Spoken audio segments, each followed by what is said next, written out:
Hello everybody, welcome back to Fanblade. We are picking up where we left off, quite literally in fact, because I'm filming this intro about 15 seconds after I signed off from the last video. Like I said, I'm making this up as I go along. Speaking of the last video, if you haven't seen it yet, then go click on that link that I'll stick up there, because if you haven't watched that, then this will make no sense. Not that it's probably going to make much sense anyway. I'm building 2 bass guitars in 2 weeks because I'm on holiday and I want to. That's a lot of work to get through, and I'm on schedule. I am on schedule, but I've got a big day ahead of me. These are the bodies, and I want to do binding on the bodies, which means I need to start sanding, because all of these saw marks and all of these glue drips and everything, they're all going to get transferred by the router bit into the binding channel, so I've got to sand them out before I can do any of that. So yeah, this is where the sanding, well, not quite begins because I've done a bit already, but yes, this is where the work really starts. This is where the unpleasant sandings happen. Yeah, it's not fun, specifically the sanding part, but it is very definitely necessary. Otherwise, you know, every guitar in the world would look like that, and that's not good enough. So going to mask up, got a fresh supply of sandpaper, and yeah, just get stuck in, get some work done.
It is nice to own a mountain of clamps and actually get to use them once in a while.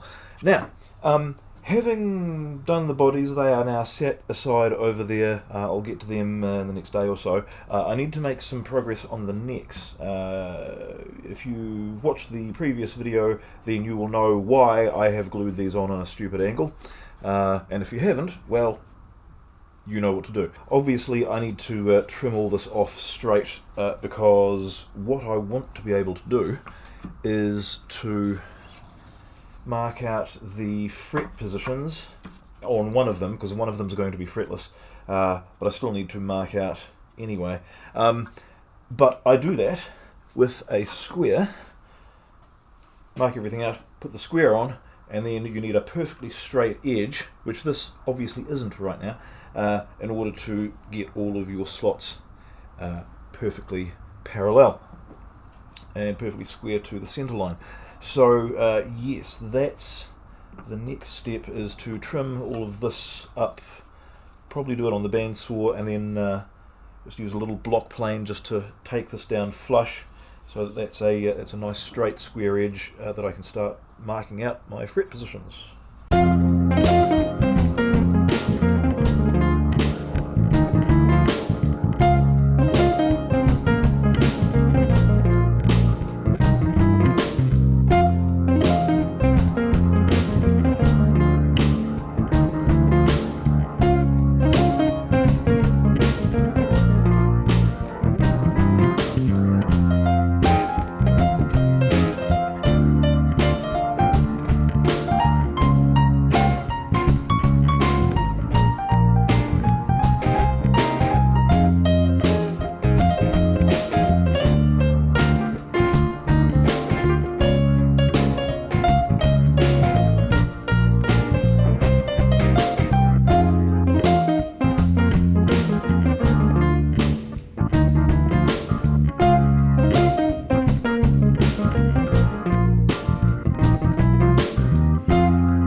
things are looking good. We've got the nut positions nicely squared off. There is plenty of room for the headstock, lengthwise at least. I'm getting to that. And of course the scarf joint is safely clear of the whole thing. So, now then, yes, we have the issue of the headstock not being wide enough. I'm going to do a slight deviation from my normal routine here, because for the first time ever, I'm actually going to follow through on my threat to veneer these headstocks. I've got quite a lot of very nice walnut, and I want to glue a bit on there, but it's not wide enough. I need to glue some Quilla little blocks on the edges of there just to fill out that shape. Now, I've got plenty of Quilla on hand as well, but the trouble with Quilla is that it can vary quite a lot in terms of colour and grain density, and to get a piece that matches the colour of that, well, that's not a match, because that's what it looks like when it's left to oxidise for a while, and then when you cut into it, it looks very different.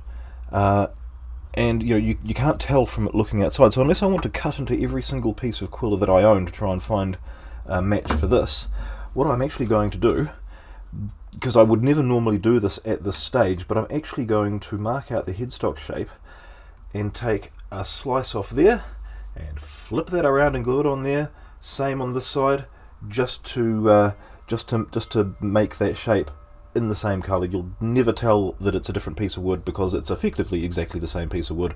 I've just shifted it around a bit.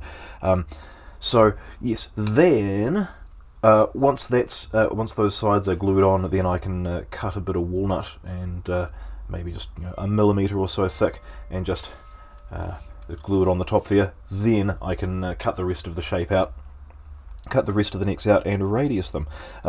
I've stopped short of marking the fret positions on here, on the fretless one, because the only markings that it actually needs are going to be the side dot markers, and I can't put those in until I've actually cut the proper edges on them. So so that one's just sort of waiting for that to happen. Yes, so I'm going to mark out the shape, or at least the top of the shape at any rate, cut some bits off, glue them on, do the same for that one, and then yes, the other thing I need to do as well is to actually draw these out full scale, because I've charged ahead having all my designs and everything, all my templates and everything worked out, but what I haven't actually got is any idea of exactly how wide the neck's going to be at the 24th fret. I don't have a I've never drawn that out full scale, so don't need to draw the whole don't need to draw the whole base. Just need to work out where the measurements are going to land up this end of the neck, so I know exactly how wide to cut it. It's currently 75 wide. I am anticipating that it won't need to be more than 71. I'm pretty sure I've got enough to play with. So yes. Where was I? Oh yes, right. Headstocks.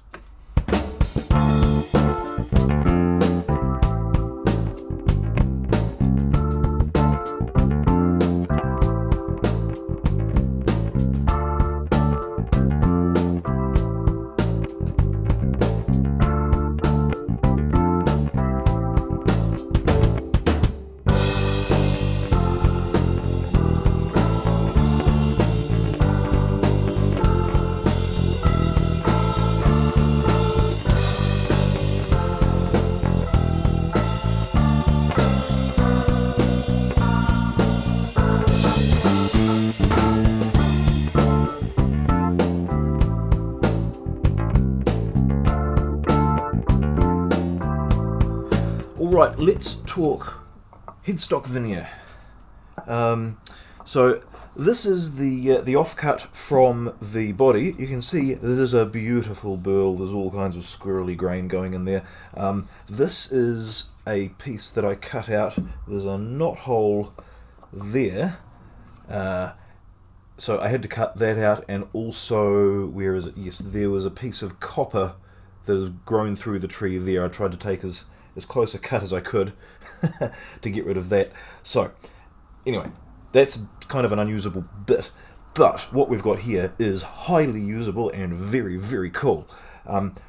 essentially what I'm going to do, here is my headstock template, and here's what I'm thinking. If I were to take a slice this way, then I get a headstock sized bit, and I also get another bit which is extremely decorative and will be excellent on the top of a wooden pickup. When I come to make the pickups, they will do something like this, most likely just a regular shape, though I'm kind of intending like a Music Man style pickup internally, but walnut on top. So that's extremely cool. But then I'm going to need two of them, so if I take two slices this way, I can then chop those off, have two bits of that, but then I can take my two slices here, cut them down the centre, and book match them. Yes, book matched walnut veneer on the headstocks. Why learn to walk when you can fly a jet ski? Okay, there's going to be a bit of a delicate cut. I want to take off as little as possible because, like I say, this grain's going every which way. I don't want to cut it too thin and just have it break. I don't know what it's going to do when I cut into it because my experience working with beautiful pieces of timber like this is actually very limited. This sort of thing doesn't come along very often. In fact, I've had this. I bought this piece of wood at a garage sale 5 years ago, and I've been waiting this long to do anything with it because I wanted to make sure I got the best out of it. As far as the headstocks go, so these have been sitting overnight. They are firmly glued on. I didn't use clamps, I just pressed them on tightly. The clamps wouldn't go. It's a little bit weird. But they are on there. I need to sand this down because if I glue 2mm of veneer on top, then the string, especially the B and G strings, there's just not going to be enough angle there. So I've got to take some thickness off the top of this so that I can glue some thickness of this on, and that should make for probably one of the most incredible things that I've ever built, certainly. Wish me luck.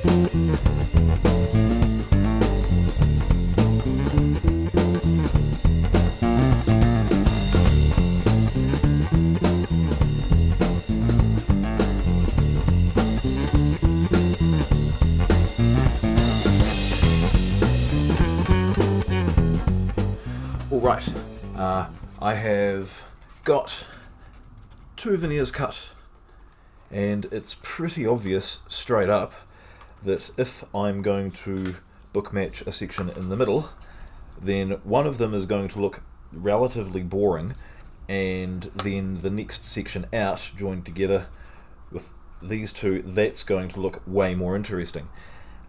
I don't really want that. I sort of want both bases to look about the same. So what I'm actually going to do is flip them sideways, because here's the grain in relation to the direction that the tree was actually growing. But there's a knot hole here, and the grain goes around like that. So I can legitimately claim that I'm still going with the grain if I stick that there. And then what I can do is I can book match through this section, because both halves of that are going to look about the same, and yes, that will mean that both bases wind up with about the same amount of detail. Yeah, I think that's probably the best way to do it. Yes, there's a little bit of light wood coming there. Slice that off, slice that off. I'm not sure if this is going to be good for pickup decoration, but I'll measure that up when it comes time. If I need to, I can just take another slice off the main block. So, maximising the decorative power of this piece of wood, because it's a pretty rare piece.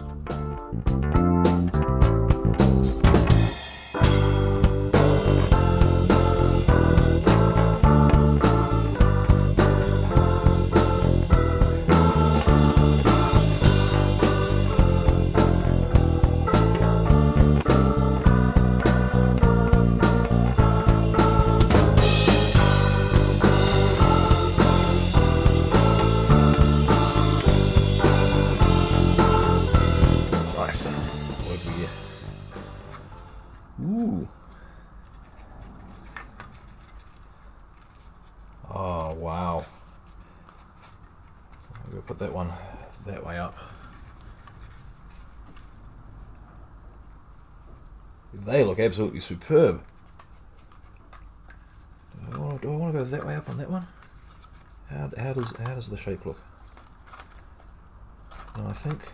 Actually, no, I like the idea of the way the grain goes out at the ends here, matching the way the headstock flares out as well. So I'll actually do that. Although that one's... Yeah, that one's kind of more straight. Where does it actually sit in relation to the headstock shape? Yeah, see, I'd rather have more of this down the end of the...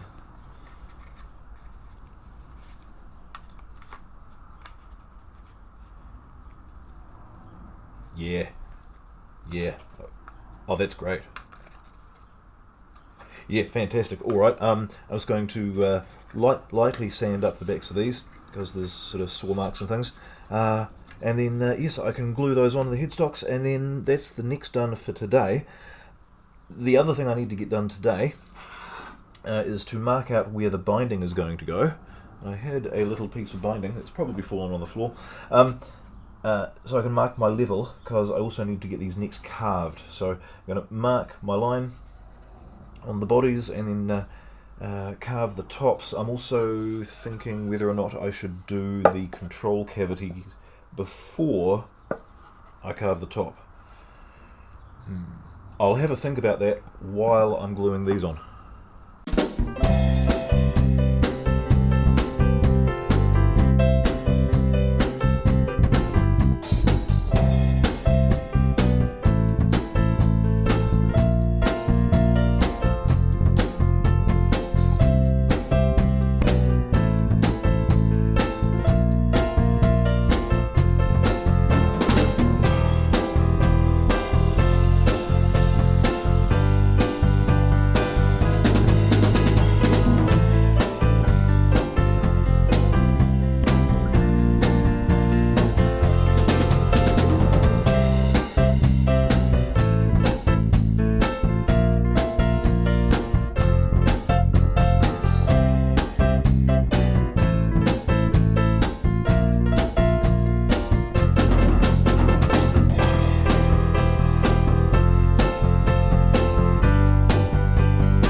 Okay, just want to break the fourth wall for a bit here. As I'm working away in the garage there and I'm filming all this stuff and I'm working and I'm filming and I'm working and I'm filming, I just made far too much. I didn't film a proper sign-off for this video until about the 48-minute mark. That's too long. I want to keep my videos under half an hour at least. So in the absence of my regular sign-off, I'm just going to end the video here. Cut.